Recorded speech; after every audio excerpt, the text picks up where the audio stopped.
Hello everyone, আমি পৌশালী চলে এলাম আরো একটা নতুন ভিডিও নিয়ে। বুক মাই শো থেকে কিন্তু টেক্কা সিনেমাটার সিনপসিস দেখতে পাওয়া যাচ্ছে, যেমন বাকি সিনেমাগুলোর সিনপসিসও বুক মাই শো দিয়ে দেয়।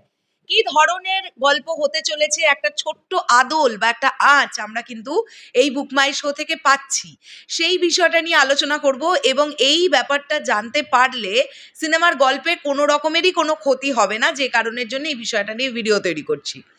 বন্ধুরা, তার আগে আমাদের জানতে হবে যে একদিনের মধ্যে টেক্কা বুক মাই শো থেকে কিন্তু অলমোস্ট, আমি যখন ভিডিওটা করছি, অলমোস্ট 350 ইন্টারেস্ট রেট পেয়ে গেছে। তো সেখান থেকে দাঁড়িয়ে আমরা ডেফিনেটলি এটা আশা করতে পারি যে রিলিজের সময় মিনিমাম 5000 ইন্টারেস্ট রেট নিয়ে কিন্তু টেক্কা হলে আসবে। এটা আমি একদম মিনিমাম বললাম, এটা হতেই হবে।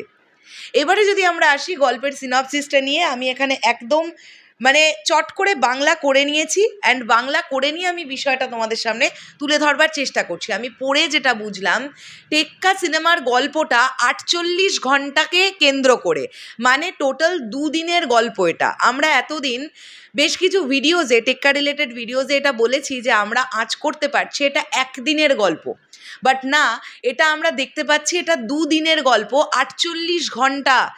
48 ঘন্টাকে কেন্দ্র করে এই গল্পটা কিন্তু তৈরি হবে।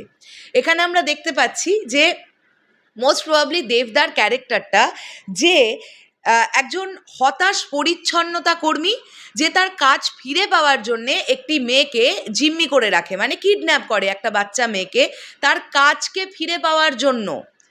এবং তারপরে লেখা হচ্ছে যে এএসপি মায়া, যিনি নিজের সমস্যাগুলোর সাথে লড়াই করছেন, মানে রুক্মিণীর চরিত্রটার তার নিজের কিছু প্রবলেমস আছে, যে প্রবলেমসগুলো সে প্রত্যেকটা মুহূর্তে ফেস করছে, তার সঙ্গে এই সংকটের তদন্তে এগিয়ে আসেন। এই যে মেয়েটি, বাচ্চা মেয়েটি কিডন্যাপ হবে, এর ইনভেস্টিগেট করবে মায়া চরিত্রটা, এটা পরিষ্কার হয়ে গেল আমাদের কাছে। এবং যখন সাংবাদিক বৃষ্টি এবং টিনটিন এই উত্তেজনাপূর্ণ পরিস্থিতিতে নতুন মাত্রা যোগ করবে, এখানে আমরা দুজন সাংবাদিককেও পাচ্ছি। আমি যদি ভুল না করি, এই দুটো ক্যারেক্টার, একটা প্লে করছে হচ্ছে সৃজা আর অন্যটা প্লে করছে হচ্ছে আরিয়ান। আমি যদি ভুল না করি, এই দুজন সাংবাদিকের ক্যারেক্টার হয়তো ওরা দুজনই প্লে করছে।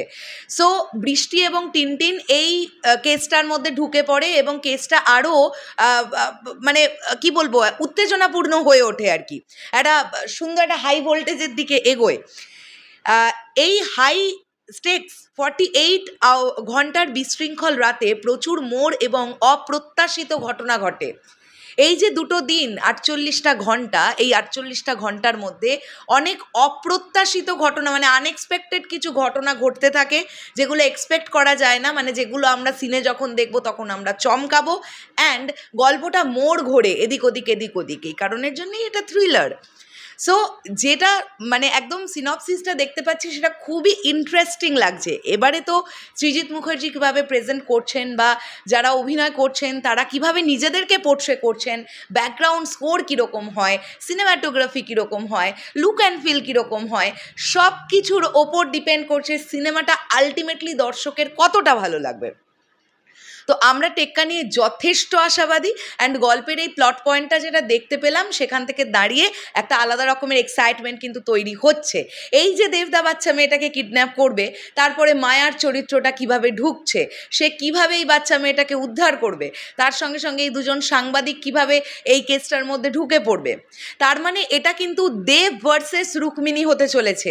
এখানে যদি আমরা সেভাবে দেখি, দেবদার চরিত্রটা, যে কিন্তু মোস্ট প্রবাবলি ধরা পড়বে, এবং তার বলেই তো দিচ্ছে সে কেন মেয়েটাকে কিডন্যাপ করেছে, তার চাকরিটা চলে গেছে, সে চাকরিটা ফেরত পাওয়ার জন্য চেষ্টা করছে। তার মানে এখানে দেবদারও একটা পাস্ট দেখানো হবে, যেখান থেকে আমরা দর্শকেরা এটা ফিল করতে পারবো যে দেবদার এই ক্যারেক্টারটার চাকরিটা কতটা প্রয়োজন জীবনে, সেই ব্যাপারটাও হয়তো সৃজিত মুখোপাধ্যায় তুলে ধরবেন বড় পর্দায়।